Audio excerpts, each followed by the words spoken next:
जय हिंद दोस्तों, स्वागत है आपका हमारे यूट्यूब चैनल गवर्नमेंट किंग पर। आज की डिक्टेशन राजस्थान पत्रिका, गति 87 शब्द प्रति मिनट, दिनांक 23 जून। टॉपिक यह बोझ क्यों।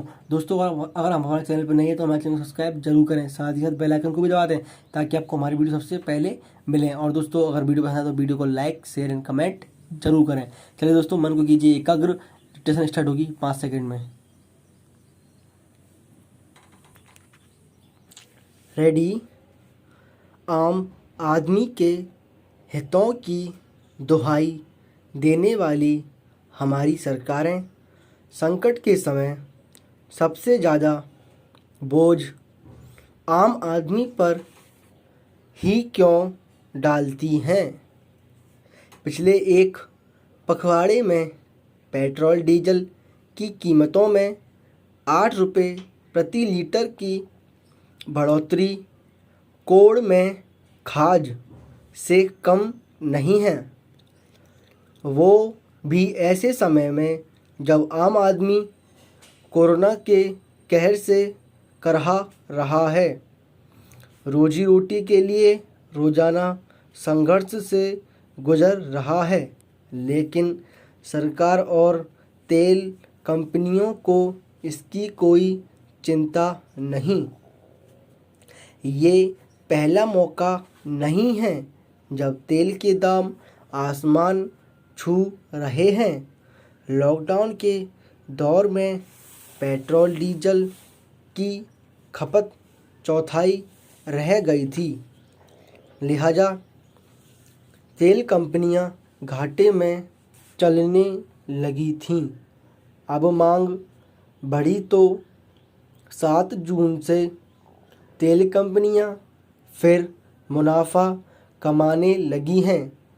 खास बात ये कि केंद्र और राज्य सरकारों को दाम भरते ही टैक्स के रूप में अधिक पैसे मिलने लगते हैं, सो वे मौन साधकर बैठ जाते हैं।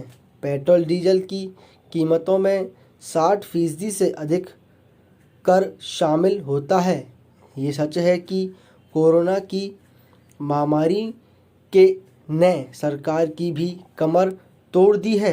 पैसे का संकट उनके सामने भी विकराल रूप ले रहा है, लेकिन पेट्रोल डीजल के दामों में बढ़ोतरी की कोई तो सीमा होनी चाहिए। अंतर्राष्ट्रीय बाजार में तेल के दाम 60% गिर जाते हैं, तब क्यों नहीं पेट्रोल डीजल की कीमतें 40 रुपये तक रह जाती हैं। पेट्रोल डीजल में कर वसूली सरकार की आमदनी का बड़ा स्रोत है। राजनीतिक दल कीमतों में बढ़ोतरी पर कितना भी हल्ला क्यों ना जमाए, सरकार का रुख एक सा रहता है, भले ही वह किसी भी दल की सरकार क्यों ना हो। विराम पैरा। पेट्रोल डीजल की कीमतों में समानता का नहीं होना भी असंतोष का एक बड़ा कारण है।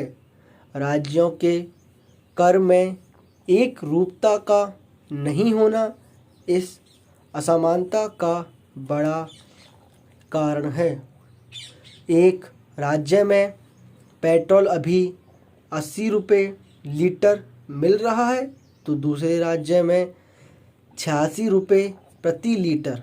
सरकारें कितना भी कुछ कहें कि तेल के दाम अंतर्राष्ट्रीय बाजार और तेल कंपनियों द्वारा तय किए जाते हैं, लेकिन क्यों ये सच नहीं है कि चुनाव के समय 1.5-2 महीने तक दाम स्थिर रहते हैं।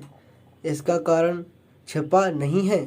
मतलब ये कि सरकार चाहे तो दामों पर नियंत्रण रख जा सकता है। ये समय आम आदमी के जख्मों पर मरहम लगाने का है। दवाइयों की तरह पेट्रोल डीजल भी आवश्यकता वस्तुओं में शुमार होता है। कीमतों में बढ़ोतरी का सीधा असर आम आदमी पर पड़ता है। तेल की कीमतों का निर्धारण करने के लिए सरकार को नई नीति बनानी चाहिए। नीति बनाने समय व्यापारिक संगठनों के साथ उपभोक्ता हितों के लिए काम करने वाले संगठनों की राय भी ली जानी चाहिए। प्रयास ये किया जाए कि राज्यों के करों की दर में भी समानता हो ताकि पेट्रोल डीजल के दामों पर नियंत्रण भी रहे और एकरूपता भी। समय आ गया है जब पेट्रोल डीजल के विकल्पों पर तेज़ी से काम किया जाए। तेल के भंडार आज नहीं तो कल खत्म होने ही है, तो क्यों ना इस दिशा में समय रहते हम विकल्प खोज लें। इस क्षेत्र में सरकारों ने जितने दावे किए हैं, काम उसका आधा भी हो जाता तो शायद कीमतों के इस विस्फोट पर कुछ अंकुश लगाया भी जा सकता था। विराम।